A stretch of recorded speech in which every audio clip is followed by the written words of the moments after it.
Salut à tous, c'est les Goyo. On se retrouve aujourd'hui pour une nouvelle vidéo. On va parler du moteur 4 temps, comme celui qui est sur ma voiture.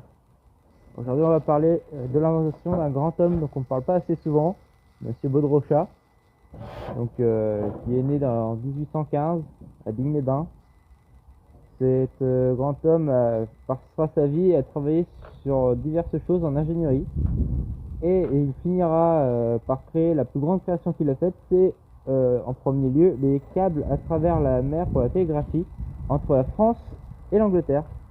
Et ensuite, en 1862, sortira un manuscrit où il expliquera la thermodynamique appliquée pour un moteur thermique en 4 temps. Donc 4 temps moteur: admission, compression, combustion, détente, échappement. 4 temps qui sont répétés en cycle. On appelle ça un cycle.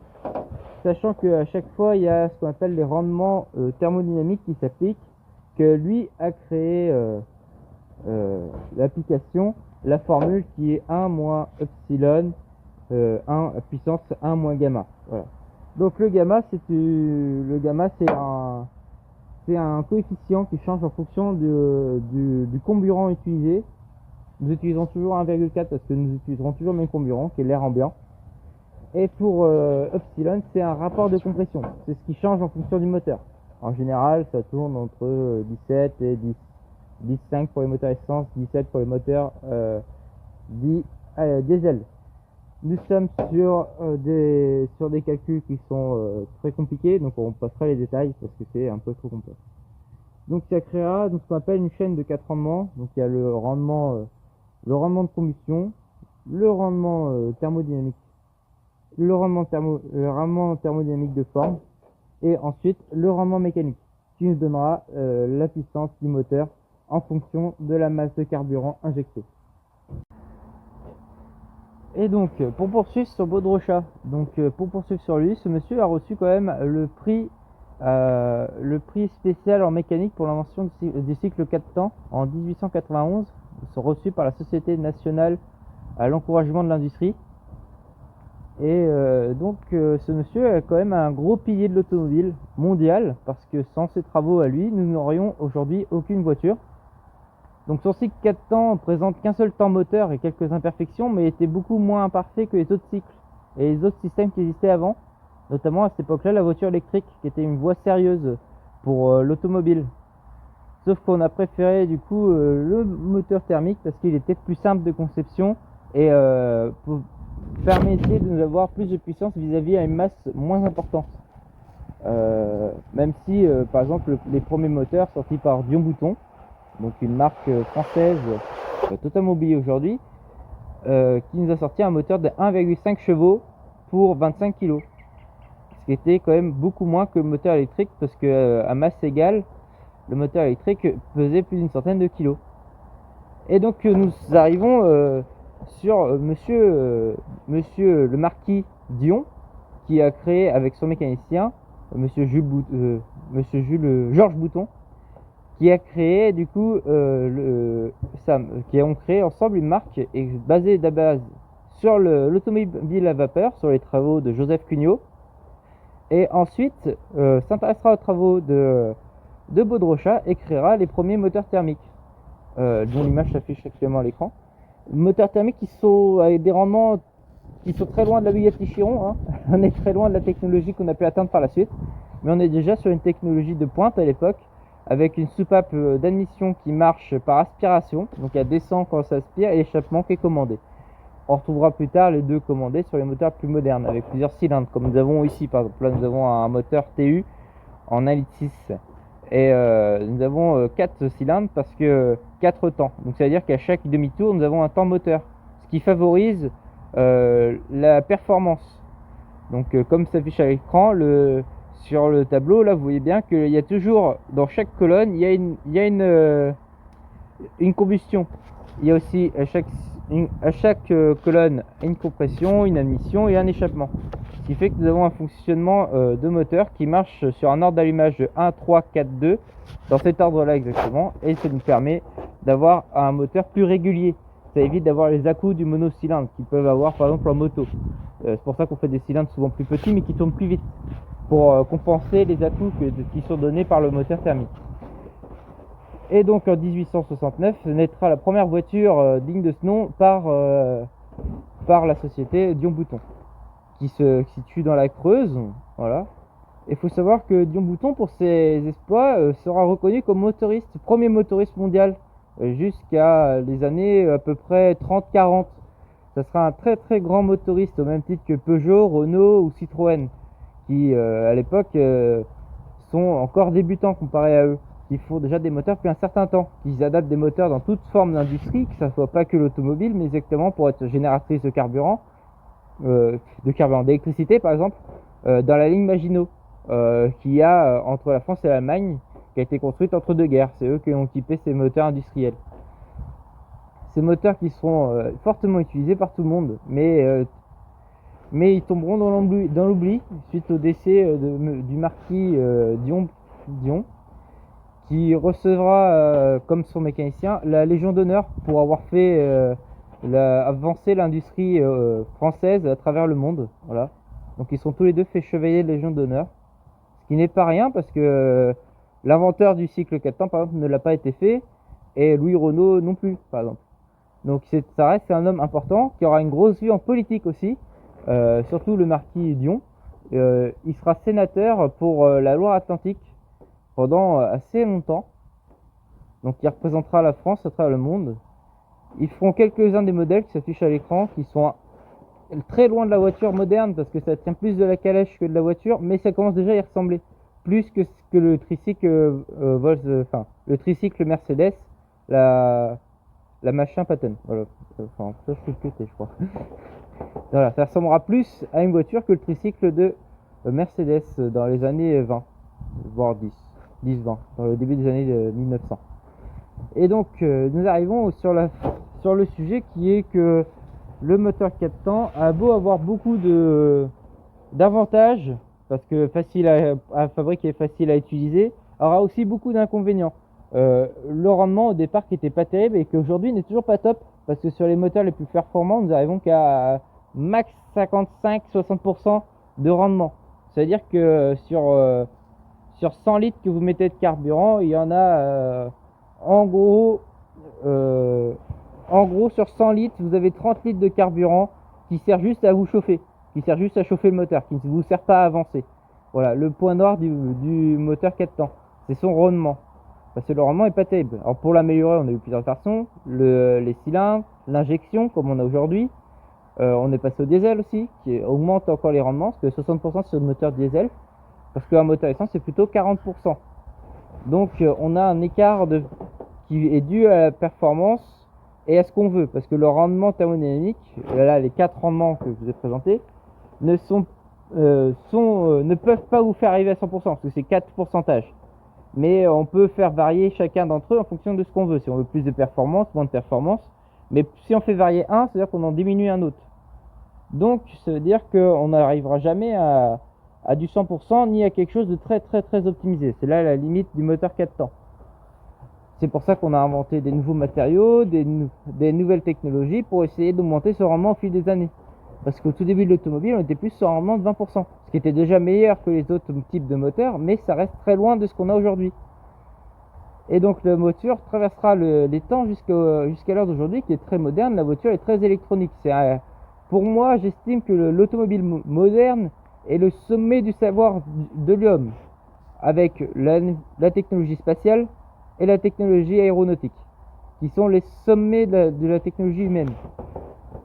Parce que dans une voiture, vous utilisez tout, du miroir inventé dans l'Antiquité jusqu'au moteur 4 temps et l'ordinateur qui a été inventé dans les années 70-80.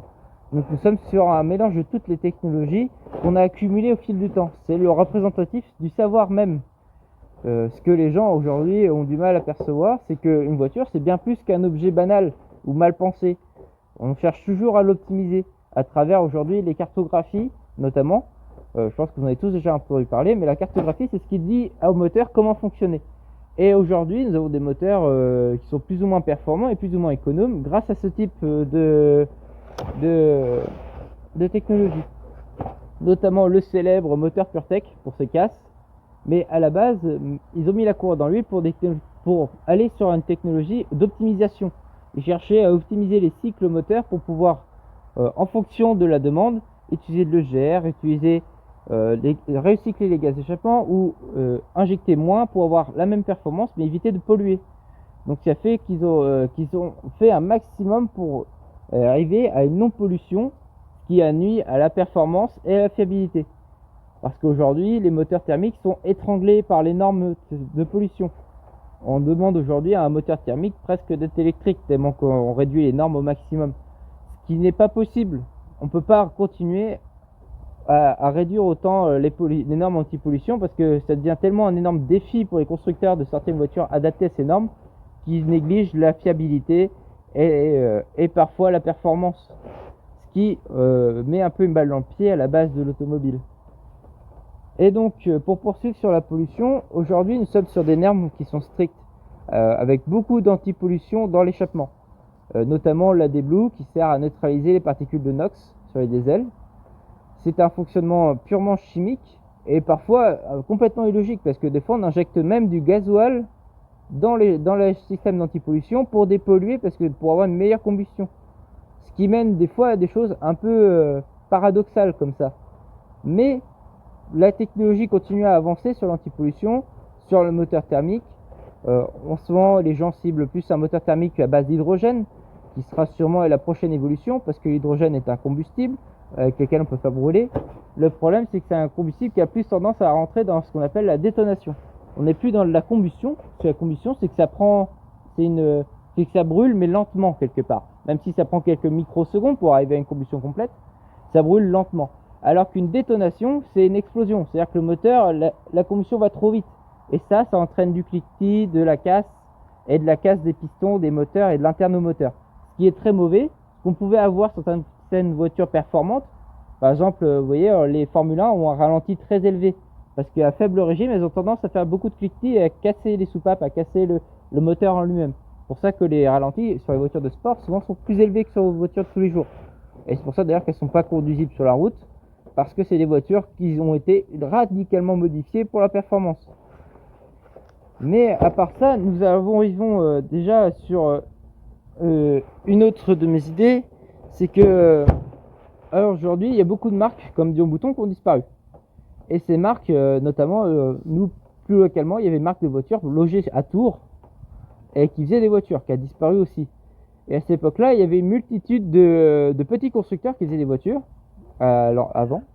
Et quand ça, dans ces années, jusqu'aux fin des années 60 en gros, et ces petits constructeurs pouvaient se permettre de faire des choses que les gros constructeurs ne peuvent pas se permettre de faire, c'est-à-dire faire des voitures pratiquement à perte, ou même réduire leur marge volontairement pour essayer des nouvelles technologies. Ce qu'aujourd'hui les marques de voitures ne peuvent plus faire aujourd'hui. Parce que Peugeot, enfin le groupe Stellantis, ne peut pas se permettre de faire des voitures qui ne se vendent pas. Parce qu'ils perdent déjà trop d'argent avec le moteur PureTech, donc l'argent a pris le pas sur l'évolution technologique, ce qui est un peu dommage. Et donc nous avons de moins en moins de ce que nous recherchons à la base, nous les passionnés d'automobile, c'est-à-dire des voitures qui font du bruit, qui sont performantes, qui consomment mais sans trop consommer. On va dire qu'on cherche une optimisation qu'il n'y a plus, et en même temps les voitures sont devenues très confortables. Parce qu'il y a 100 ans, les voitures n'avaient pas ce confort. On avait été très loin, même au niveau suspension, on a beaucoup évolué. Et ça, ce n'est à mon goût pas mis assez en avant par les gens qui essayent les voitures aujourd'hui. Ils ne savent pas critiquer exactement parce qu'ils ne voient pas d'où on part. Après, la voiture, ça a toujours été un rêve de l'homme. L'automobile, c'est-à-dire le véhicule qui avance par lui-même. Donc c'est ça que nous avons là. Parce que les toutes bases de tous les travaux de l'automobile remontent à Joseph Cugnot qui a créé la voiture à vapeur, qui est une avancée technologie au début des années 1700, non négligeable. Mais ces travaux ont été abandonnés parce que on avait des problèmes de sources énergétiques, des problèmes qu'on a encore aujourd'hui, parce que les sources d'énergie qu'on utilise ne sont pas renouvelables. Voilà, nous utilisons beaucoup d'énergie fossile pour le carburant. Je pense que on peut faire des biocarburants aujourd'hui, comme ma voiture qui tourne à l'éthanol. Voilà, ce qui est un biocarburant. Et ces biocarburants sont mis en avant souvent par la performance automobile, parce que notamment si vous avez suivi un peu la Formule 1, l'année prochaine, l'intégralité des voitures devront être équipées en biocarburant, devront cesser d'utiliser du carburant qu'ils utilisaient. Alors eux, c'est pas du 98, c'est du 102, je crois. C'est du carburant haute performance qui se servait, donc c'est quand même très loin des carburants qu'on a aujourd'hui. Mais ça reste un changement assez radical. On se tourne vachement vers un avenir tourné vers de l'énergie plus renouvelable, plus propre. Et je pense que ces voitures-là devraient être un peu plus exemptées des formules anti-pollution qui nous embêtent, parce que ça empêche tout simplement l'avancée technologique de se faire. Notamment à cause du cycle WNTC, qui a un cycle de pollution qui est censé reproduire, j'ai dit entre gros guillemets parce que il y en a qui ont triché, qui est censé reproduire à l'identique les conditions qu'on a sur la route afin de mesurer les pollutions qu'elle devrait émettre au cours de sa vie. Mais il y a eu le Dieselgate et donc pour finir dans ma lancée, c'est que à mon sens les normes anti-pollution sont trop strictes pour permettre aux voitures de moins polluer, justement parce que les constructeurs sont trop concentrés à chercher à comment passer la norme plutôt que faire une voiture fiable, peu polluante et seulement performante. Voilà. Mais nous arrivons sur ma conclusion, qui est que déjà il y a un premier problème à mon sens, c'est pourquoi faire des voitures qui font des centaines de chevaux pour rouler à 130. Voilà. Parce qu'en France, ça n'a aucun sens d'avoir une voiture qui fait 300 chevaux pour rouler à 130. Si vous n'avez pas l'utilité de tracter ou autre, ce n'est pas forcément utile d'avoir une très grosse voiture. Donc, et surtout, c'est le mode de consommation des gens qui a changé, à mon sens. Parce qu'une voiture thermique, malgré tout, regardez, la mienne a déjà pratiquement 30 ans. Et je suis sûr que si j'en prends soin, dans 10-20 ans, je l'écore. Alors que les voitures d'aujourd'hui, déjà, elles durent pas aussi longtemps. Et surtout que les gens préfèrent faire du leasing, les changent souvent, alors que les voitures ne sont pas usées, on peut les réutiliser. Et donc ainsi, réduire notre trace de pollution ici, sur cette planète, parce que utiliser le même véhicule plus longtemps, ça réduit du coup la pollution qu'il a émise lorsqu'il a été conçu. La pollution qu'il émet au temps de sa vie reste correcte. Comme moi, l'éthanol, c'est très très correct. Je suis bien en dessous des normes en ce moment actuelles. Et en plus, ça permettrait aussi de, quand ces voitures-là vont en casse, on sait 100% les recycler. Donc on sera sur un recyclage encore plus optimisé, et pas hésiter à prendre des pièces en casse automobile pour recycler celles qui sont déjà mortes. Ce qui fait qu'on est sur un modèle plus propre que faire des voitures électriques comme ils font aujourd'hui. Voitures électriques qui font qu'au bout de 7 ans, la batterie vous coûte aussi cher qu'une autre voiture neuve et vous rachetez une autre voiture. Voilà, le problème commence à apparaître, on commence à le voir. Ces voitures électriques qui explosent parce que les batteries au lithium sont très inflammables. Et donc nous arrivons sur le cycle de la voiture jetable, comme votre téléphone par exemple. Très jetable, au bout de 3 ans vous changez. Alors que vous pourriez totalement, si les constructeurs se donnaient la peine, faire un truc qui durerait beaucoup plus longtemps.